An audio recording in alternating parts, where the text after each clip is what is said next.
हाँ जी।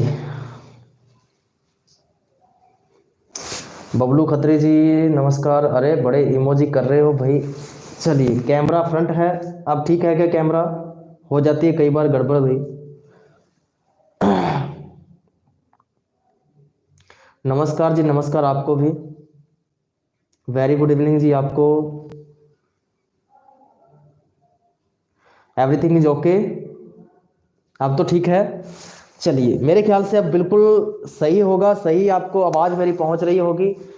फटाफट से लाइव आ जाइए जल्दी से। 3 मिनट रह गए हैं। 3 मिनट बाद में सही राइट 8 बजे अपनी क्लास जो है 8 PM वाली क्लास पूरे बढ़िया तरीके से क्लास स्टार्ट होने वाली है। और बड़े ही महत्वपूर्ण शासक के बारे में हम बात करने वाले हैं।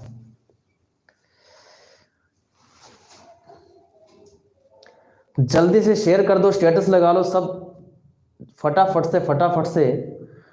फिर हम बढ़ते हैं आगे।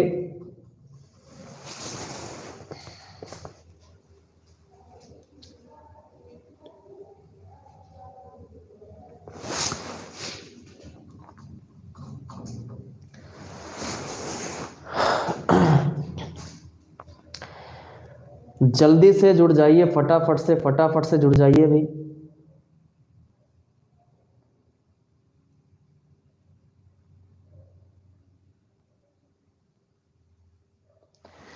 जल्दी से जुड़ जाइए फटाफट से।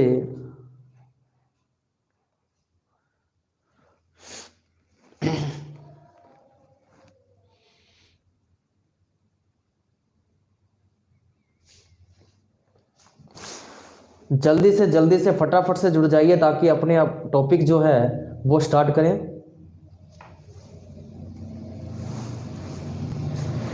चलिए हमारा जो टॉपिक था, हमने कौन से शासक के बारे में चर्चा कर रहे थे कब? कल की क्लास में मान सिंह प्रथम के बारे में। और शासन काल था 1589 से लेकर के 1614 ईस्वी तक। ठीक है, बढ़े आगे क्या? जल्दी से बताइए फटाफट से। चलें आगे। Only 1 minute is remaining. After 1 minute we will continue our class.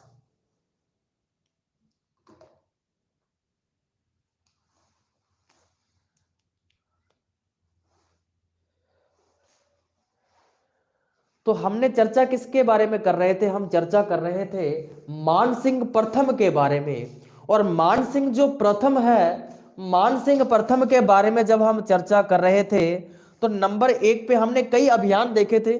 और कौन कौन से अभियान देखे थे वो हम देख लेते हैं। सबसे पहले नंबर 1 पे 1569 ईस्वी में कौन सा अभियान था इनका? रणथंभौर अभियान।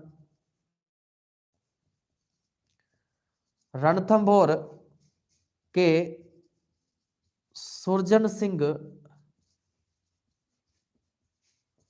हाड़ा के विरुद्ध था। सुरजन सिंह हाड़ा के विरुद्ध था। ठीक है, ये मेरे ख्याल से आपको पता होगा। इस रणथंभौर के सुरजन सिंह हाड़ा के जो विरुद्ध था, ये खुद ना मतलब जो सेना का नेतृत्व कर रहे थे, ये मानसिंह प्रथम खुद ना होकर के सेना का नेतृत्व करता। इनके पिता थे जिनका नाम था भगवंत दास। और भगवंत दास जो है ये अपने पुत्र मानसिंह प्रथम को इस अभियान के अंदर लेके गए थे जब सुरजन सिंह हाड़ा को अधीनता स्वीकार करवाई गई थी। ठीक है,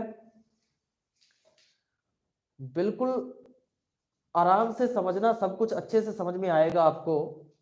बस आप समझते रहना। ठीक है, नंबर 2 पे मैंने बताया कि 1572 ईस्वी में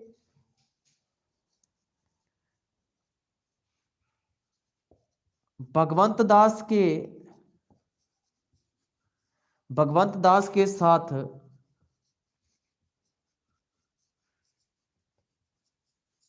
मिर्जा बंधुओं, थोड़ा सा आपको जानकारी, थोड़ा सा मैं संशोधन कर देता हूं। मैंने आपको 1569 ईस्वी में बता दिया कि मानसिंह प्रथम जो है वो गए थे, वो 1572 ईस्वी के अंदर गए थे। कब गए थे? 1572 ईस्वी में 1569 ईस्वी में तो मानसिंह प्रथम के नेतृत्व में ही ये गए थे। मानसिंह प्रथम के नेतृत्व में ही ये रणथंभौर दुर्ग जो था सुरजन सिंह हाड़ा के विरुद्ध अपने ये मानसिंह प्रथम गए थे। 1572 ईस्वी में भगवंत दास के साथ गए थे।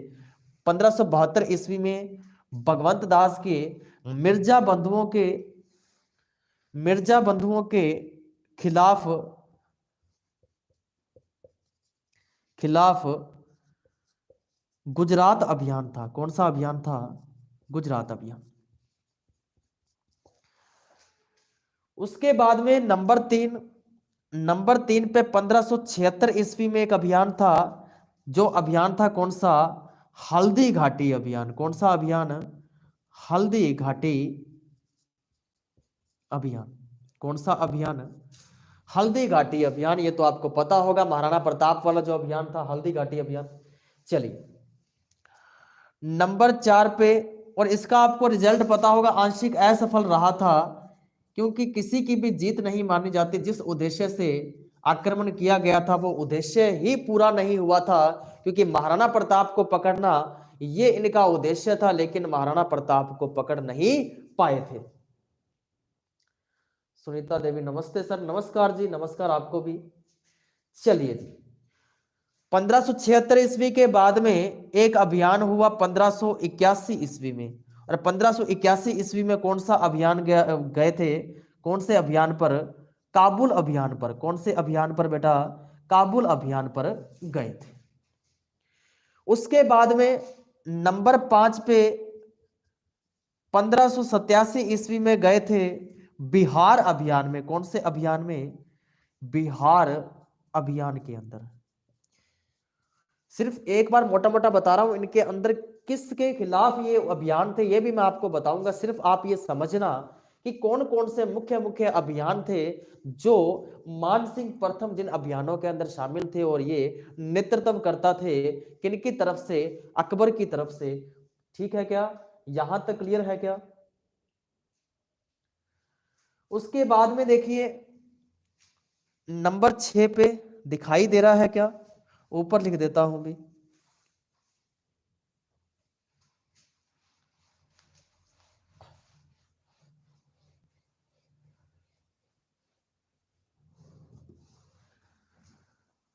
नंबर 6 पे जो अभियान था 1592 के अंदर। कौन से के अंदर? 1592 ईस्वी में उड़ीसा अभियान था। कौन सा अभियान था? उड़ीसा अभियान था। कौन सा अभियान था? उड़ीसा अभियान था। उसके बाद में अभियान था नंबर 7 पे 1594 ईस्वी में अभियान था। 1594 ईस्वी में बंगाल अभियान। कौन सा अभियान? बंगाल अभियान। और नंबर 8 पे 1611 ईस्वी में अंतिम सैनिक अभियान था। कौन सा? अहमदनगर अभियान। अहमदनगर अभियान। ये सारे के सारे जो सैनिक अभियान है, ये सारे के सारे सैनिक अभियान मानसिंह प्रथम के द्वारा पूरे किए गए थे। यहां तक ओके है क्या? Kiran Dhanju good evening sir. Good evening जी आपको भी। Aarzoo Kadela good evening sir. Good evening जी आपको भी। चलिए, तो ये 8 जो सैनिक अभियान है, ये आठों के आठों जो सैनिक अभियान जो है, ये सारे के सारे अभियान मानसिंह प्रथम के अभियान माने जाते हैं। विजय कुमार मेघवाल नमस्ते सर। नमस्कार जी, नमस्कार आपको भी नमस्कार। अब हम ये जो मैंने अभियान बताए हैं, इन अभियानों के बारे में एक एक करके हम चर्चा करने जा रहे हैं। ठीक है, अब मैं आपको बड़े अच्छे से पॉइंट टू पॉइंट जो अभियान है, ये अभियानों के बारे में बताऊंगा। क्लियर है? तो हम आगे बढ़ते हैं भी।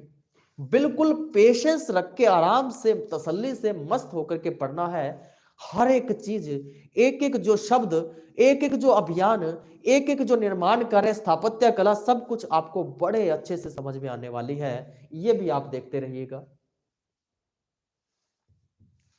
सबकी वीडियो पॉज हो रही है या मेरी वीडियो पॉज हो रही है क्या?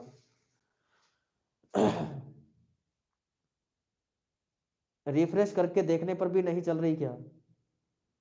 पॉज तो नहीं हो रही भाई।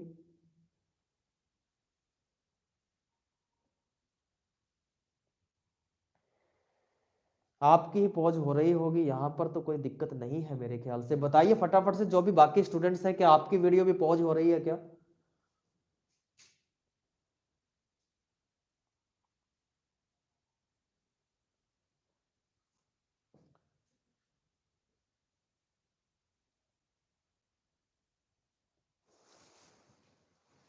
जल्दी से बताइए फटाफट से।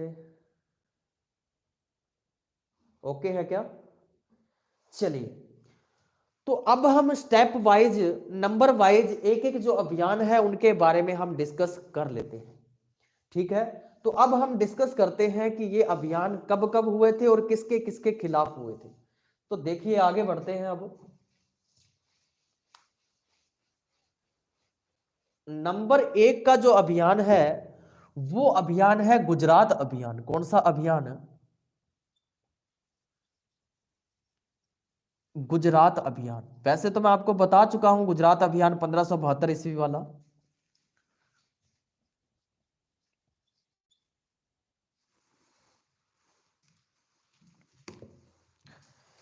इस अभियान में, इस अभियान में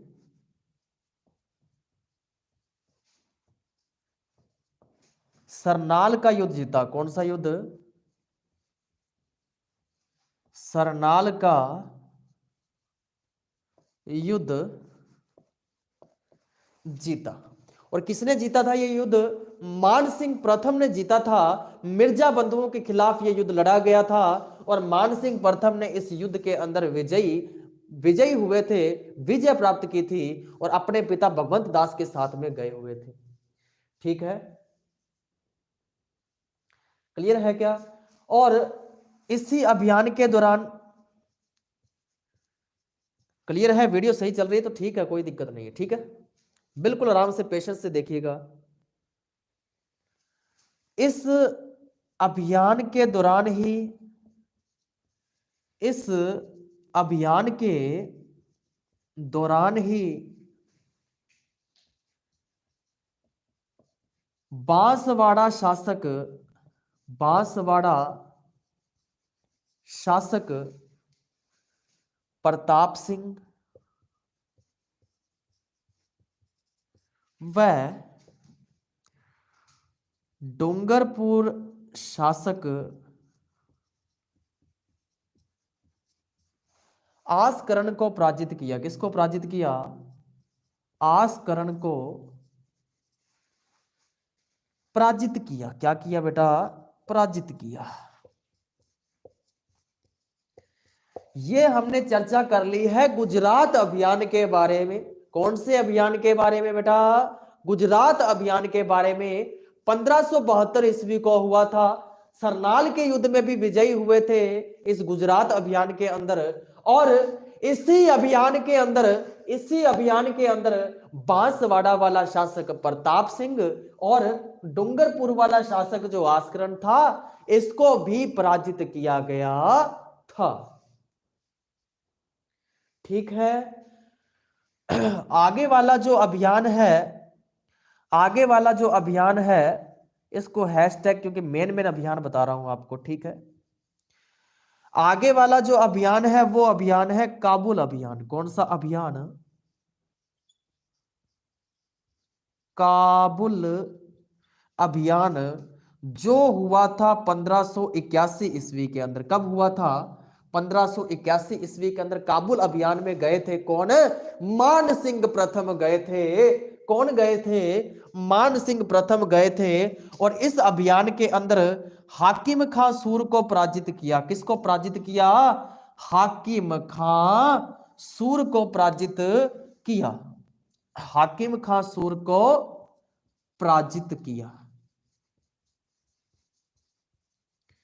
क्लियर है क्या? अरे क्लियर है क्या? मेरे ख्याल से मैं बता रहा हूं, बड़े अच्छे से समझ में आपको आ रहा होगा। और बार बार सोए हुए को मैं जगा भी रहा हूं कि बिल्कुल ऐसे बैठे हो।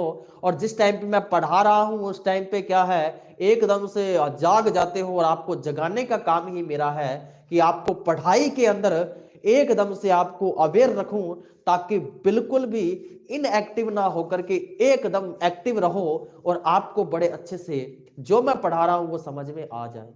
इसीलिए बार बार मैं थोड़ा सा पंप दे देता हूं और जगा देता हूं आपको, ताकि जो भी मैं करा रहा हूं ये एकदम से अवेयर होकर के आपके दिमाग से जाए ना, सिर्फ आता रहे नॉलेज जो मैं दे रहा हूं आपको।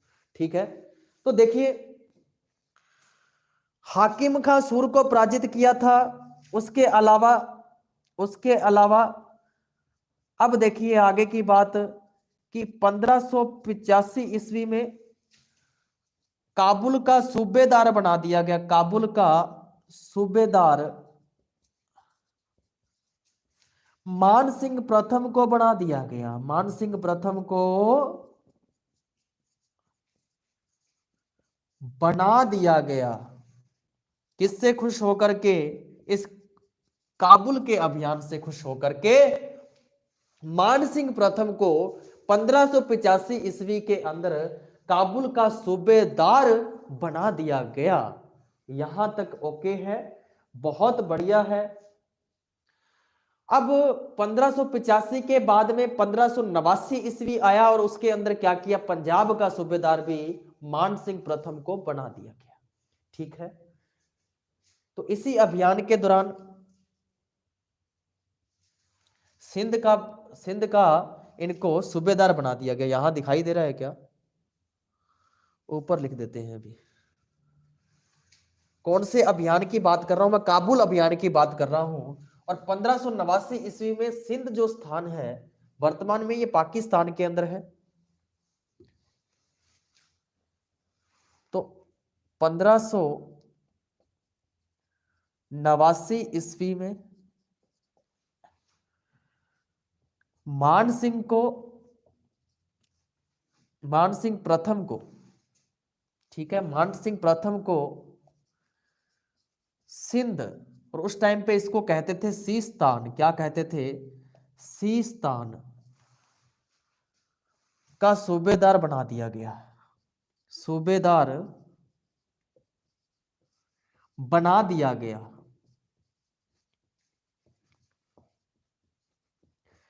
ये बात है कौन से अभियान की? काबुल अभियान की बात है कि काबुल जो अभियान है, काबुल अभियान में हाकिम खां सूर को पराजित किया गया और 1585 ईस्वी में काबुल का सूबेदार जो है वो मान सिंह प्रथम को बना दिया गया। और मान सिंह प्रथम को ये 1585 ईस्वी में काबुल का सूबेदार बनाने के बाद में 4 वर्ष बाद में यानी 1589 ईस्वी के अंदर मान सिंह प्रथम को सिंध जो स्थान है इसका सूबेदार भी बना दिया गया। ठीक है, चलिए अब इसके बाद में कौन से अभियान की हम बात करने जा रहे हैं? इसके बाद में हम बिहार अभियान के बारे में बात करने जा रहे हैं। तो अब हम चर्चा कर रहे हैं बिहार अभियान। कौन सा अभियान? बिहार अभियान। और बिहार अभियान जो है ये कब था? ये कब गए थे बिहार अभियान के अंदर? 1587 ईस्वी के अंदर। अब इस अभियान के दौरान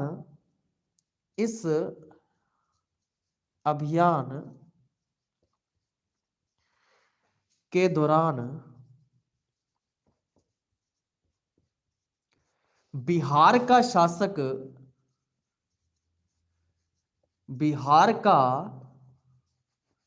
शासक पूरनमल था। कौन था बेटा? पूरनमल था।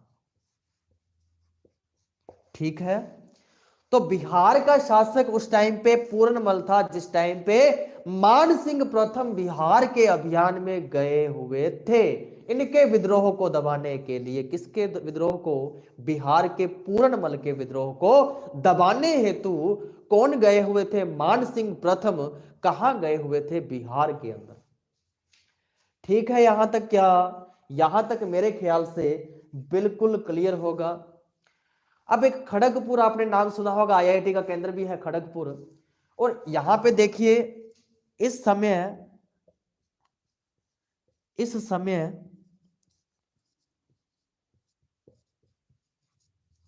खड़गपुर शासक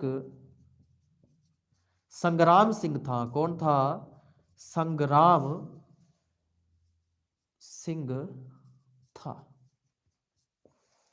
यह बात क्लियर हुई क्या? उसके बाद में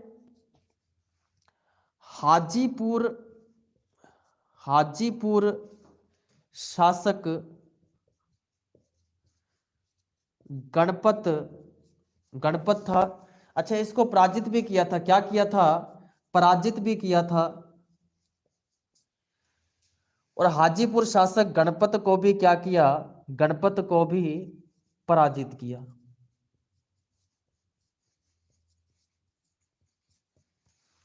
क्लियर है क्या कि जो बिहार का जो अभियान है, इस बिहार के अभियान के अंदर मानसिंह प्रथम जब गए हुए थे तो बिहार का शासक पूरनमल था। कौन था बेटा?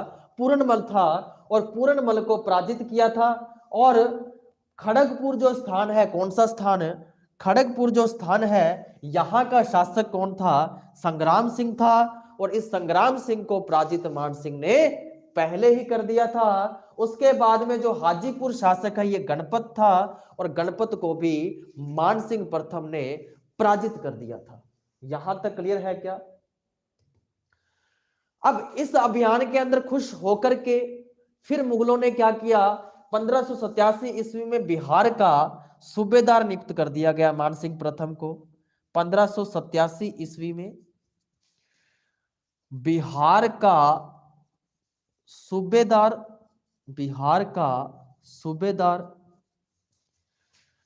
मान सिंह प्रथम को बनाया। किसको बनाया?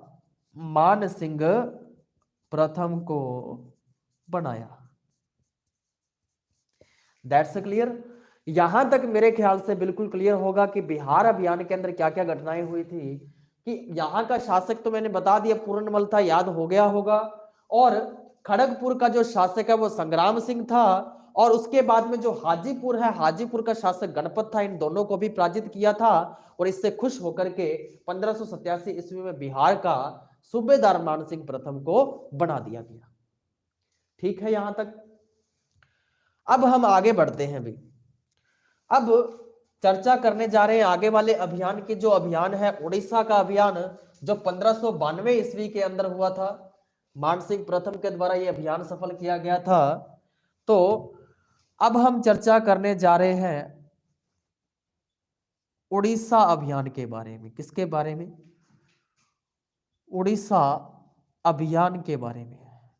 और उड़ीसा अभियान जो है ये 1592 ईस्वी के अंदर उड़ीसा अभियान को कंप्लीट किया गया था। उड़ीसा अभियान में गए हुए थे कौन? मान सिंह प्रथम।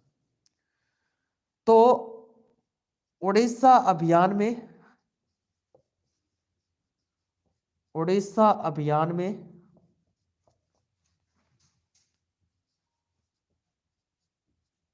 उड़ीसा के शासक कौन थे? नासिर खां। नासिर खां को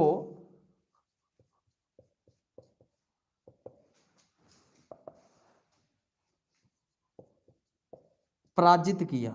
क्या किया? पराजित किया। क्लियर है क्या? तो यहां तक मेरे ख्याल से ये वाला उड़ीसा अभियान भी समझ में आ गया होगा। आगे वाला जो अभियान है वो अभियान है कौन सा? बंगाल अभियान इंपॉर्टेंट है। कौन सा अभियान? बंगाल अभियान। और बंगाल अभियान कब हुआ था? 1594 में बंगाल अभियान में गए हुए थे कौन? मान सिंह प्रथम। इसमें लिखवा देते हैं आपको कि इस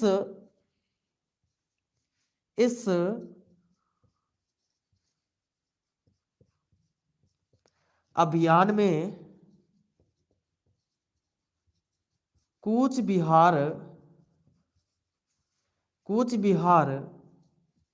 के शासक लक्ष्मी नारायण कौन थे? लक्ष्मी नारायण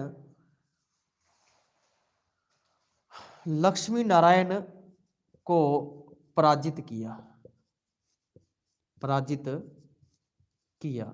कहाँ के? बंगाल में ही स्थान है कूच बिहार, और इस कूच बिहार के शासक लक्ष्मी नारायण को पराजित कर दिया गया मान सिंह प्रथम के द्वारा। उसके बाद में ये इंपॉर्टेंट है, स्टार लगा देता हूं यहां पर। पूर्वी बंगाल के, पूर्वी बंगाल के शासक राजा केदार, क्या नाम था? राजा केदार को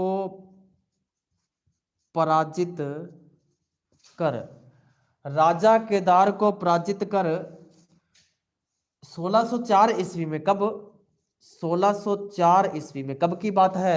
1604 ईस्वी की बात है, जब पूर्वी बंगाल के शासक राजा केदार को पराजित किया। और 1604 ईस्वी में एक स्थान पड़ता है जसोर। कौन सा स्थान? जसोर। और जसोर स्थान, जसोर नामक स्थान, जसोर नामक स्थान से शीला देवी की मूर्ति, शीला देवी की मूर्ति लेकर आमेर में, आमेर में, आमेर में मंदिर बनवाया, मंदिर बनवाया। तो शीला देवी की मूर्ति कहां से लेकर आए थे? पूर्वी बंगाल के शासक केदार को, जो जसोर नामक स्थान से, जसोर नामक स्थान पर थे। और यहाँ के जो शासक थे, यहाँ पर क्या हुआ, जसोर नामक स्थान पर यह मूर्ति थी शीला देवी की, और ये शीला देवी की मूर्ति लेकर आए थे, किसको पराजित करके? पूर्वी बंगाल के शासक राजा केदार को पराजित करके। ये एक इंपॉर्टेंट लाइन है, पक्का बढ़िया तरीके से आप याद कर लेना कि पूर्वी बंगाल के शासक जो राजा केदार है, इनको पराजित करके जसोर नामक स्थान से शीला देवी की मूर्ति ला करके आमेर में स्थापित करने वाले शासक मान सिंह प्रथम थे। कौन थे? मान सिंह प्रथम थे। क्लियर है कि यहां तक? बहुत बढ़िया तरीके से मेरे ख्याल से समझ में आ रहा होगा, एक एक पॉइंट आपको लिखवा रहा हूं। तो आगे चलें क्या? अब हम आगे चलते हैं। अब मान सिंह प्रथम जब राजा केदार को पराजित किया, तो बंगाल के ये 3 बार गवर्नर बने। कहां के गवर्नर? बंगाल के गवर्नर। तो मान सिंह प्रथम बंगाल के 3 बार गवर्नर, 3 बार गवर्नर बने। कब से कब तक गवर्नर बने थे बंगाल के? 1594 से लेकर के 1605 ईस्वी तक। 1594 से लेकर के 1605 ईस्वी तक बंगाल के गवर्नर रहे थे। कौन? मान सिंह प्रथम। क्लियर है यहां तक? यहां तक मेरे ख्याल से कोई दिक्कत नहीं आ रही होगी। ठीक है। बंगाल की पहले राजधानी टंडा हुआ करती थी। क्या हुआ करती थी? टंडा हुआ करती थी। उस टंडा राजधानी को बदल करके राजमहल को राजधानी बनाने वाले भी शासक मान सिंह प्रथम थे। तो लिख देते हैं कि मान सिंह प्रथम ने, मान सिंह प्रथम ने बंगाल की राजधानी, बंगाल की राजधानी टंडा से राजमहल को बनाया। टंडा से राजमहल को बनाया। ओके है, बिल्कुल बढ़िया से समझ में आ रहा होगा कि पहले टंडा राजधानी हुआ करती थी और उसके बाद में राजमहल को राजधानी मानसिंह प्रथम ने बनाया था। ठीक है, चलिए आगे चलते हैं। 1596 ईस्वी में, कब की बात है, 1596 ईस्वी में मानसिंह प्रथम कहां लौटे, अजमेर लौटे। मानसिंह प्रथम अजमेर लौटे। कहां लौटे, अजमेर लौटे। और बंगाल की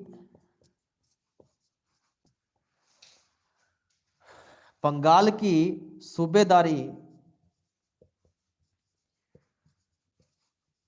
बंगाल की सूबेदारी 1596 से लेकर के और 1596 से 3 साल तक था, यानी 1599 ईस्वी। 1596 से 1599 ईस्वी तक जगत सिंह प्रथम को सौंपी।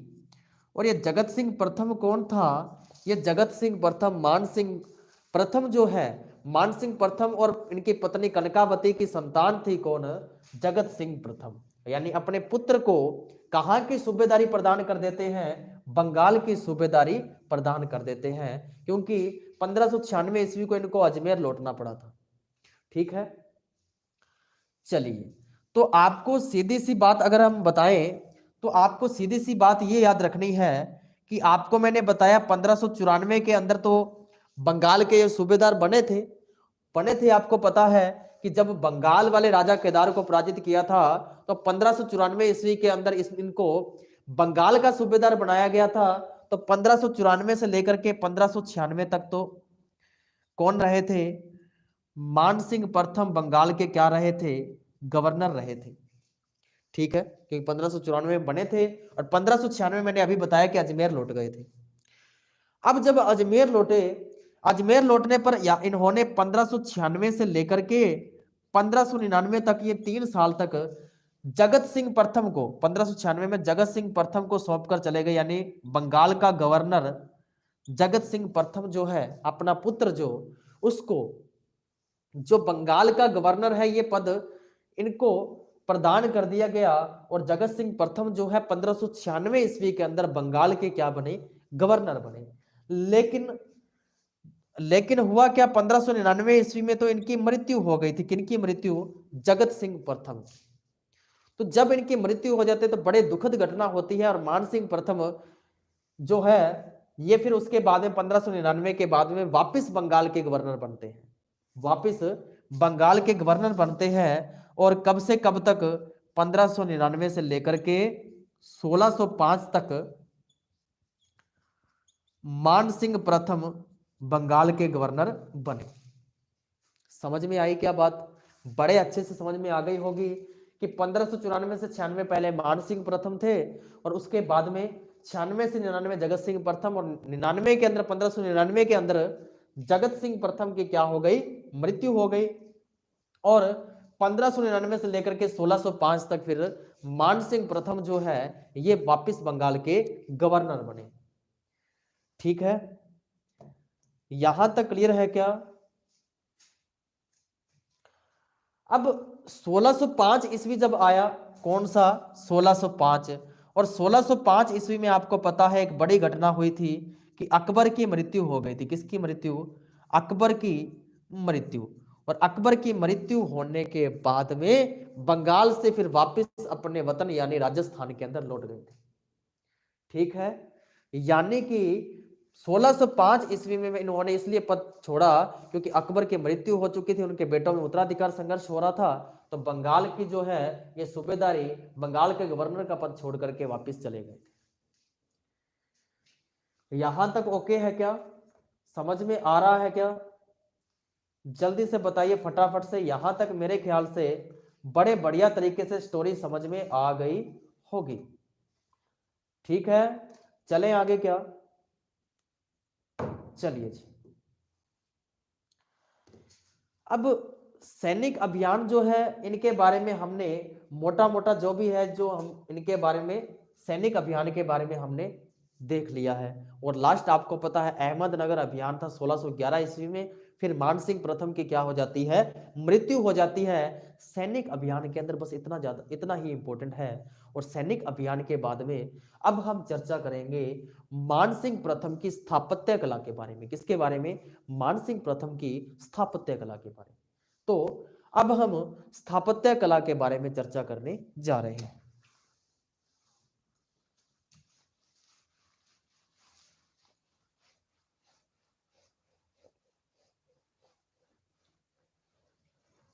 चलिए अब हम चर्चा करने जा रहे हैं स्थापत्य कला के बारे में। ठीक है, चलिए जी, चले आगे। फटाफट से बताइए, सब कुछ ओके, एवरीथिंग इज ओके। तो मैं फटाफट से आपको स्थापत्य कला के बारे में चर्चा करने में जा रहा हूं। ठीक है, तो सबसे पहले हम अगर बात करें तो आपको सबसे पहले तो याद हो गया होगा क्या चीज, कि शीला देवी मंदिर का निर्माण करवाया। शीला देवी मंदिर का निर्माण करवाया। आपको पता है कि जब बंगाल अभियान में गए हुए थे तो केदार शासक को हरा करके वहां से जसोर नामक स्थान से मूर्ति लेकर के आए और आमेर के अंदर स्थापित की और शीला देवी माता के मंदिर का क्या करवाया, निर्माण करवाया। ठीक है, यहां तक क्लियर है क्या? आपको ये तो बताने की जरूरत नहीं है शीला देवी मंदिर कहां पर है, मैंने बताया भी था, फिर भी अगर नहीं पता तो मैं बता देता हूं। ये कहां पर है, आमेर के अंदर है। और आमेर आपको पता है कानपुर के अंदर। ठीक है, तो शीला देवी मंदिर का निर्माण करवाया। नंबर 2 पे जो मानसिंह प्रथम की पत्नी है, मानसिंह प्रथम की पत्नी नाम क्या था, कनकावती। कनकावती ने अपने पुत्र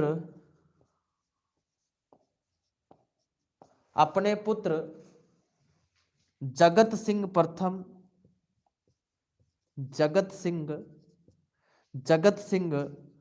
प्रथम की मृत्यु के बाद जगत शिरोमणि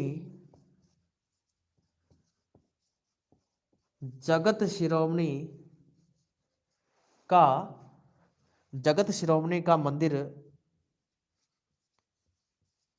बनवाया। जगत शिरोमणि के मंदिर का निर्माण करवाया, मंदिर बनवाया। किसने बनवाया? मान सिंह प्रथम की पत्नी जो कनकावती है, इसने जगत सिंह प्रथम की याद के अंदर, यानी अपने पुत्र की याद के अंदर जगत शिरोमणि का मंदिर का निर्माण करवाया। क्लियर है? किसके नाम पर? अपने पुत्र जगत सिंह प्रथम के नाम पर। ठीक है, चलिए उसके बाद में नंबर 3 पे पंचमहल का निर्माण करवाया। पंचमहल का निर्माण करवाया। और ये कहां पे है? बेराट जयपुर में स्थित है। कहां पर है? बेराट जयपुर में। ठीक है क्या? और जो ये पंचमहल है, ये अकबर की जो विश्राम स्थली है, विश्राम स्थली के रूप में प्रसिद्ध है। तो इसको हम कह सकते हैं कि अकबर की विश्राम स्थली के रूप में प्रख्यात। किसके बारे में चर्चा कर रहे हैं? पंचमहल के बारे में। और पंचमहल का निर्माण करवाने वाला व्यक्ति कौन है? मानसिंह प्रथम है। और पंचमहल अकबर की विश्राम स्थली के रूप में प्रसिद्ध है। ठीक है, नंबर 4 पे बिहार के अंदर नगर की स्थापना की, मान नगर की स्थापना की, यानी मान सिंह प्रथम ने अपने नाम पर जब बिहार अभियान के अंदर जब ये विजयी होते हैं तो उस विजय के उपरांत, उस विजय के उपरांत बिहार के अंदर ये मान नगर की क्या करते हैं, स्थापना करते हैं। क्लियर है? तो ये निर्माण कार्य आपको समझ में तो आ रहे हैं क्या? चलिए, समझ में आ रहे हैं तो हम धीरे धीरे आगे और बढ़ते हैं।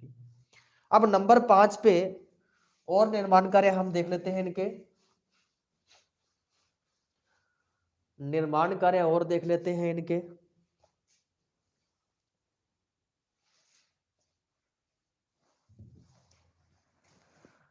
नंबर 5 पे रोहतासगढ़, रोहतासगढ़ के भव्य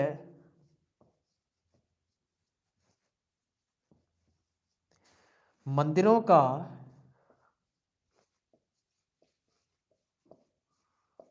निर्माण करवाया।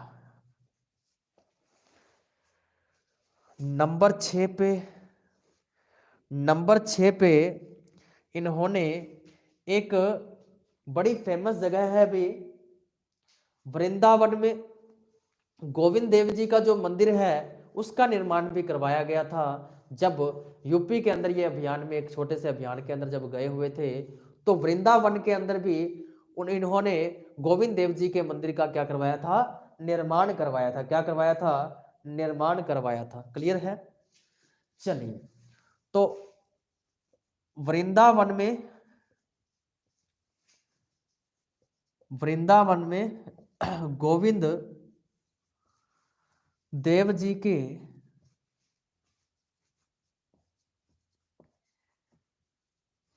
मंदिर का निर्माण करवाया, निर्माण करवाया।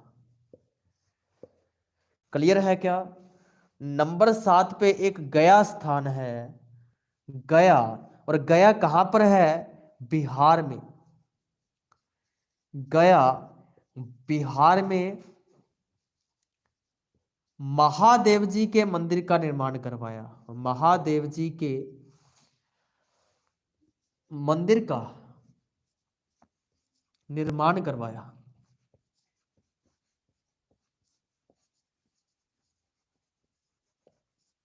किसने? मान सिंह प्रथम ने। यानी बहुत सारे अच्छे अच्छे जो निर्माण कार्य करवाए थे, मंदिरों का निर्माण करवाने वाले सबसे ज्यादा मान सिंह प्रथम को माना जाता है, क्योंकि बहुत सारे मंदिर का निर्माण भी मान सिंह प्रथम ने, ज्यादातर जो अभियान के अंदर जब भी ये जीते तब तो कोई ना कोई ये निर्माण कार्य करवाकर ही वापस लौटे। कहीं से ये मूर्ति ले आई, जैसे मैंने आपको बताया था, जसोर से लेकर के आए थे, और कहीं पे तो अभियान को जीतते ही वहां पे मंदिर का निर्माण मान सिंह प्रथम ने करवाते गए थे ये अभियानों के दौरान। ठीक है?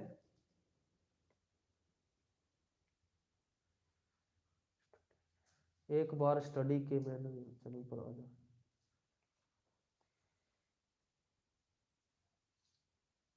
क्या मैसेज कर रहे हो अभी अजय बैरवा जी? चलिए आगे चलें क्या? नंबर 8, बंगाल में अकबर नगर की स्थापना की। बंगाल में अकबर नगर की स्थापना की। किसने की? मान सिंह प्रथम ने। कहां पर? बंगाल में। कौन से नगर की? अकबर नगर की स्थापना की थी। क्लियर है क्या? बिल्कुल क्लियर होगा। बहुत बढ़िया से ये समझ में आ रही होगी। नंबर 9 पे अगर हम बात करें तो आमेर दुर्ग में, आमेर दुर्ग का आधुनिक निर्माता लिख लो कि आमेर दुर्ग का आधुनिक निर्माता किसको माना जाता है? मान सिंह प्रथम को माना जाता है, क्योंकि जो आमेर दुर्ग है, आमेर दुर्ग का जो जीर्णोद्धार करवाया था, आधुनिक रूप दिया था, वो आधुनिक रूप किसने दिया था? मान सिंह प्रथम ने दिया था। क्लियर है क्या? और अगर आपको ये पूछे कि नींव किसने रखी थी आमेर दुर्ग की, तो नींव तो आपको पता है किसने रखी थी? कोकिल देव ने रखी थी। किसने रखी थी? कोकिल देव ने रखी थी। क्लियर है क्या? क्लियर है क्या? यहां तक कोकिल देव ने नींव रखी थी। कब रखी थी ये तो बताइए आप, कब रखी थी? 1207 ईस्वी में रखी थी। कब रखी थी? 1207 ईस्वी में। तो आमेर दुर्ग की नींव रखने वाले तो कोकिल देव थे, लेकिन आमेर दुर्ग को आधुनिक रूप देने वाले वो तो थे अपने मानसिंह प्रथम। क्लियर है यहां तक? यहां तक बिल्कुल क्लियर। आधुनिक निर्माता अगर हम बात कर ही रहे हैं तो एक चीज और है जिसका आधुनिक निर्माता इनको कहा जाता है, वो है कदमी महल। कौन से महल? कदमी महल। तो कदमी महलों का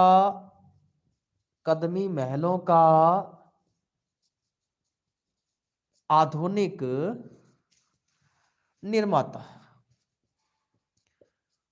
और कदमी महलों का आधुनिक निर्माता मानसिंह प्रथम को तो कहा जाता है, लेकिन कदमी महलों की जो नींव रखी थी, जो निर्माण कार्य शुरू किया गया था, वो तो आमेर के शासक राजदेव या रामदेव के द्वारा किया गया था। वो मैं आपको पहले बता चुका हूं। यहां तक क्लियर है क्या? चलिए आगे चलते हैं हम नंबर 11 नंबर पे।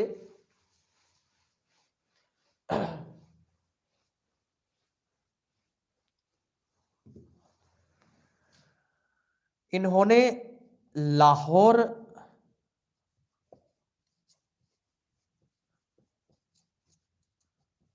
पाकिस्तान में पोट्री कला का आयोजन किया। पोट्री कला का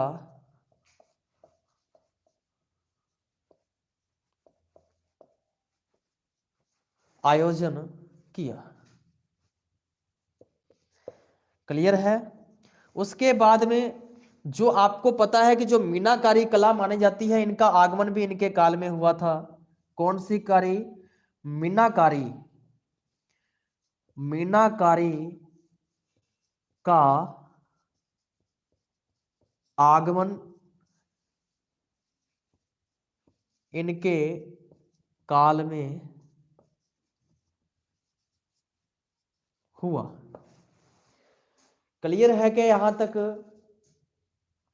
यहां तक निर्माण कार्य मेरे ख्याल से आपको सबको अच्छे से समझ में आ गया होगा कि जो जो मेन जो इनके निर्माण कार्य है वो मैंने सारे के सारे इस व्हाइट बोर्ड पे आपके जरिए, इस व्हाइट बोर्ड के जरिए आपको बता चुका हूं।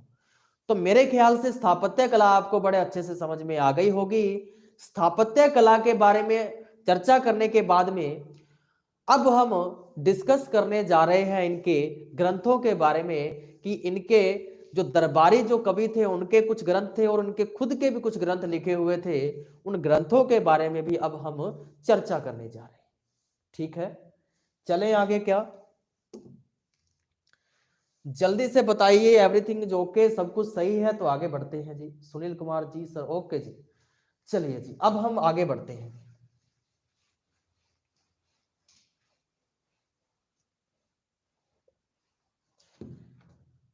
तो अब हम चर्चा करने जा रहे हैं साहित्य क्षेत्र के अंदर। कौन से क्षेत्र के अंदर?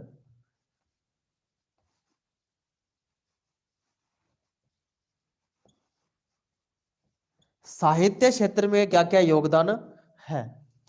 तो इनके द्वारा दो ग्रंथ लिखे गए। पहला ग्रंथ तो कौन सा है? मान प्रकाश। मान प्रकाश, अच्छा नाम लिखना भूल गया क्या? राय मुरारी।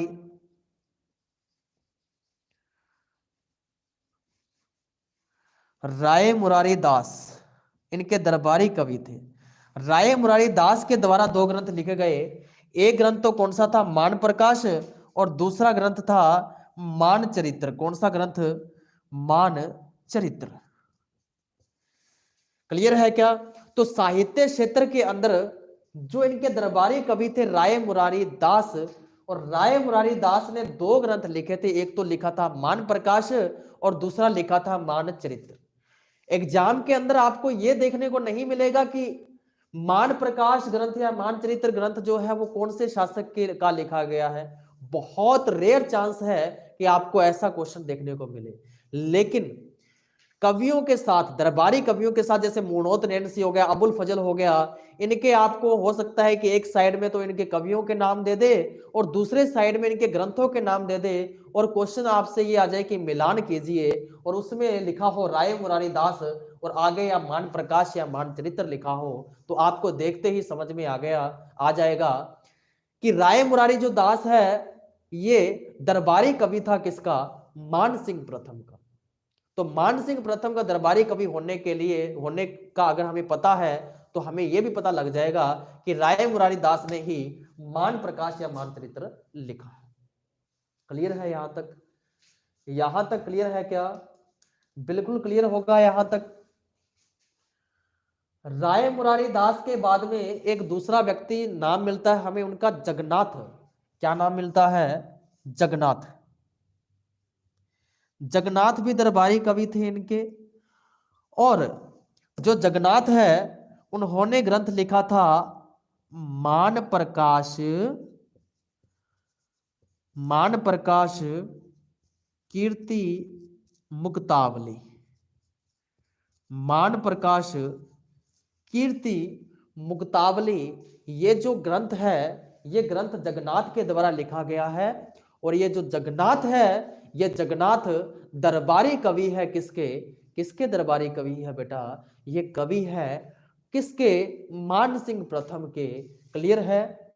चलिए, जगन्नाथ के बाद में एक व्यक्ति का नाम मिलता है दलपत राज। क्या नाम मिलता है? दलपत राज। दलपत राज ने एक तो लिखा था पत्र प्रशस्ति।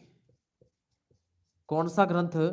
पत्र प्रशस्ति। और एक ग्रंथ लिखा था पवन पश्चिम। क्या नाम लिखा है? पवन पश्चिम। यानी पत्र प्रशस्ति ग्रंथ और पवन पश्चिम ग्रंथ, ये दोनों के दोनों ग्रंथ दलपत राज के द्वारा लिखे गए हैं। क्लियर है क्या? तो दोनों ग्रंथ मेरे ख्याल से आपको याद हो गए होंगे। तो मैंने ग्रंथों के बारे में क्या बताया कि जो ग्रंथ है मानसिंह प्रथम के काल में लिखे गए, क्योंकि उनके दरबारी कवि थे कौन कौन? राय मुरारी दास, जगन्नाथ और दलपत राज।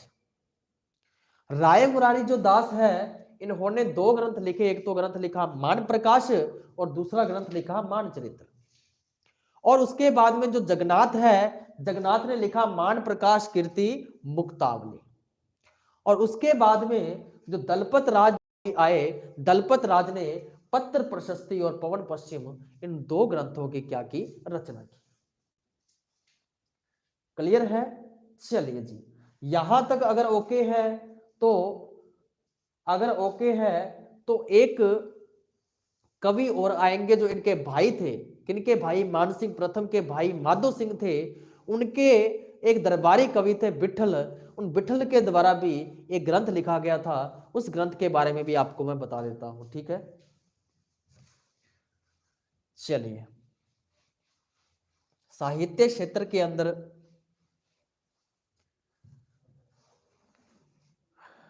मानसिंह प्रथम, मानसिंह प्रथम के काल में ही इनके भाई, इनके भाई माधो सिंह, इनके भाई माधो सिंह के आश्रित कवि, आश्रित कवि विठलनाथ, विठलनाथ के द्वारा, विठलनाथ के द्वारा, पूरा नाम लिख सकते हो आप इसका, विठलनाथ पंडुरिक नाम था। क्या नाम था? विठलनाथ पंडुरिक। क्योंकि पंडुरिक अकेला भी आपको एग्जाम में देखने को नाम मिल जाता है, तो पंडुरिक ये उनका पूरा नाम क्या है? विठलनाथ पंडुरिक। तो विठलनाथ पंडुरिक ने निम्न ग्रंथ लिखे, निम्न ग्रंथ लिखे। कौन कौन से ग्रंथ लिखे?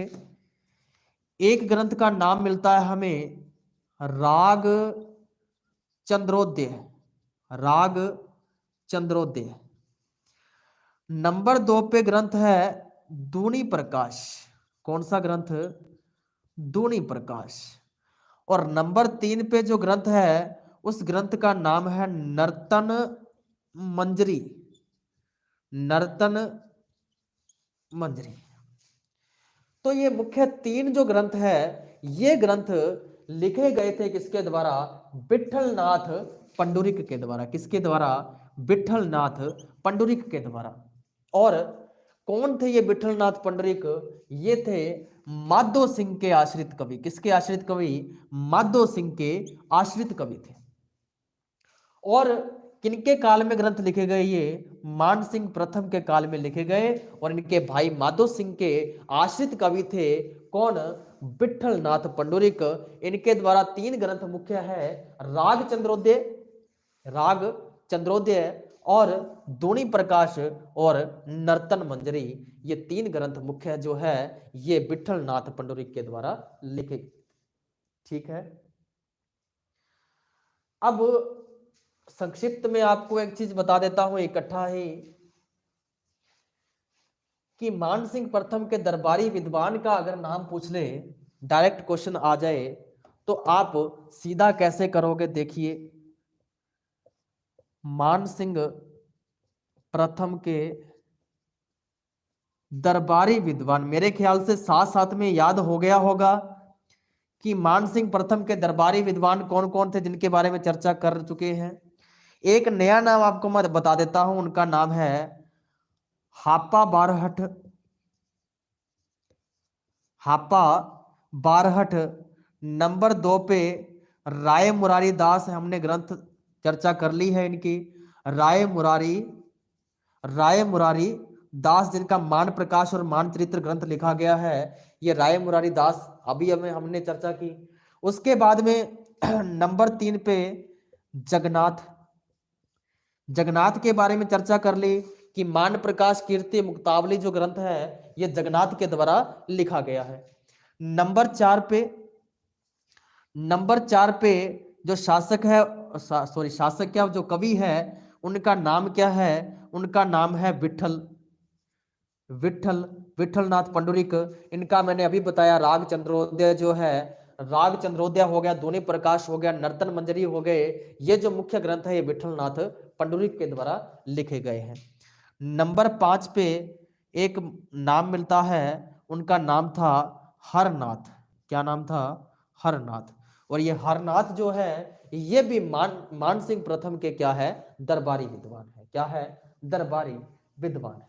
ये मुख्य मुख्य दरबारी विद्वान किसके हैं? मान सिंह प्रथम। यहां तक क्लियर है क्या? चलिए, मेरे ख्याल से यहां तक बिल्कुल अच्छे से समझ में आ गया होगा। अब लास्ट जो है हम देख लेते हैं कि मान सिंह प्रथम की मृत्यु कब हुई और कौन से अभियान, कौन सा अंतिम अभियान था, उस अंतिम अभियान के बारे में चर्चा करेंगे और मान सिंह प्रथम को कंप्लीट अपने इसी क्लास के अंदर कंप्लीट टॉपिक करने की कोशिश करेंगे। चलिए, तो अब हम चर्चा कर लेते हैं एक अभियान की, जो अभियान है कौन सा? अहमदनगर अभियान, अहमदनगर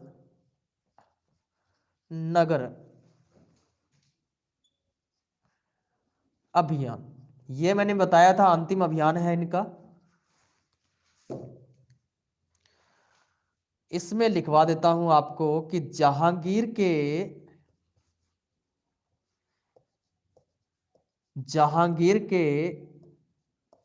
शासनकाल, जहांगीर के शासनकाल में 1614 ईस्वी में अहमदनगर, अहमदनगर अभियान के दौरान, अभियान के दौरान, अभियान के दौरान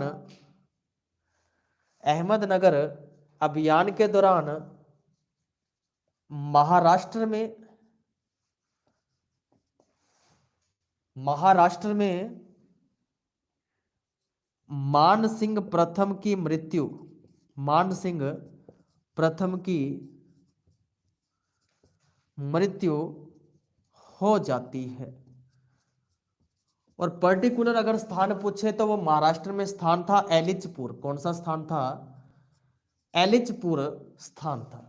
और एलिचपुर जो स्थान है महाराष्ट्र में, यहां पर 1614 ईस्वी को मान सिंह प्रथम की क्या हो जाती है? मृत्यु हो जाती है। क्या हो जाती है? मृत्यु हो जाती है। क्लियर है? इनके मृत्यु की हमें दो डेट मिलती है। कौन कौन सी? एक डेट तो मिलती है हमें 16 जुलाई और एक डेट हमें मिलती है 6 जुलाई। 16 जुलाई या 6 जुलाई 1614 ईस्वी। आप पूछोगे सर अगर हमारे को एग्जाम में दोनों डेट मिल गई तो मैंने कहा 16 जुलाई इज करेक्ट आंसर। 16 जुलाई जो है इसको सबसे ज्यादा प्रायोरिटी देनी है। और अगर 16 जुलाई या 6 जुलाई दोनों में से कोई भी आ जाए तो वो तो सही है। दोनों एक साथ आने पर हमने 16 जुलाई एकदम से टिक कर देना है। एकदम आपका राइट आंसर होगा। क्लियर है क्या? अब मान सिंह प्रथम की जब मृत्यु होती है तो इनका उत्तराधिकारी कौन बनेगा? उत्तराधिकारी इनका बनेगा भाव सिंह। कौन बनेगा? भाव सिंह। मेरे ख्याल से आपने नाम नहीं सुना होगा भाव सिंह का। इनका शासनकाल 1614 से लेकर के 1621 तक रहता है। 1614 से लेकर के 1621 तक रहता है, क्योंकि 1614 ईस्वी के अंदर तो मान सिंह प्रथम की क्या हो जाती है? मृत्यु हो जाती है। और 1621 तक भाव सिंह जो है इनका शासनकाल भी समाप्त हो जाता है। और भाव सिंह के शासनकाल समाप्त होने के बाद में जो शासक बनेगा वो बनेगा मिर्जा जय सिंह। मिर्जा जय सिंह। मिर्जा जय सिंह या फिर जय सिंह प्रथम। जय सिंह प्रथम।